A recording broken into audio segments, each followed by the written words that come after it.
Alors, coucou tout le monde, aujourd'hui je vais vous montrer ma recette des beignets et puis c'est parti. Alors, pour cette recette, on a besoin de la farine. Moi, j'ai utilisé la moitié de la farine, donc j'ai mis plus ou moins 500,5 grammes de la farine. Ensuite, vous allez renverser dans le bol.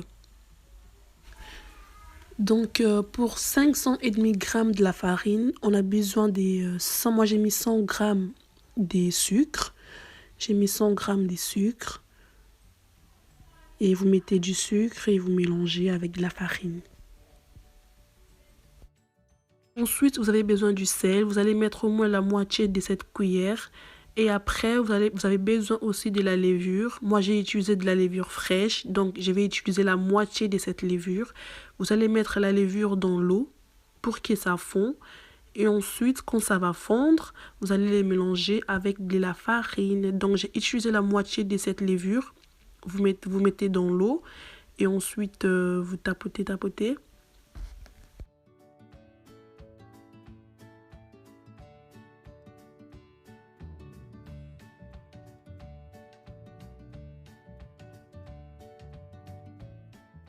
Alors, et ensuite, vous avez besoin de l'eau tiède. Moi, j'ai utilisé plus ou moins 1,5 verre de l'eau tiède.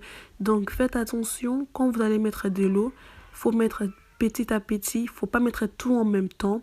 Vous mettez un peu, vous tournez la pâte, un peu, vous tournez la pâte. Donc, pas mettre tout en même temps, juste petit à petit. Alors, là, vous voyez que j'ai du mal à tourner avec les fouets. Donc, c'est un peu, la pâte est un peu dure avec les fouets. Donc, j'ai préféré tourner avec les mains. Comme ça, c'est plus facile. Vous tournez avec les mains et puis voilà. Alors là, vous allez bien taper la pâte, même pendant 10 minutes, vous tapez, jusqu'à ce qu'il y ait, quand vous allez voir les bulles sortir, là, ça veut dire que vous avez bien tapé la pâte. Il faut bien taper et puis...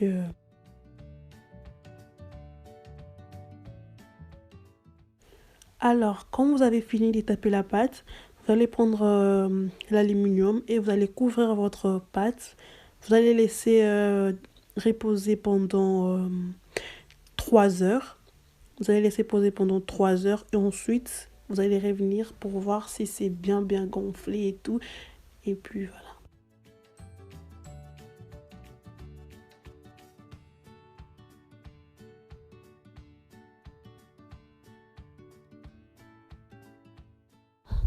Alors, 3 heures passées, maintenant, on va voir si la pâte, elle a gonflé. Et après, on pourra faire cuire les beignets. Et puis, voilà. Donc voilà, normalement, vous devez avoir ça comme résultat. La pâte, elle doit gonfler comme ça. Et ensuite, vous pouvez faire cuire les beignets. Donc les gars, on arrive à la fin de la vidéo. Donc n'oubliez pas de vous abonner. Abonnez-vous, likez, commentez. Et j'espère que vous allez aimer cette vidéo, cette recette et tout. Et que vous allez les refaire chez vous. Et donc on se retrouve prochainement pour une nouvelle vidéo. Je vous fais des gros bisous. Donc mais par contre la vidéo elle continue. Hein. Elle continue jusqu'à la fin. Vous allez voir comment je prépare mes beignets et tout. Et puis bisous.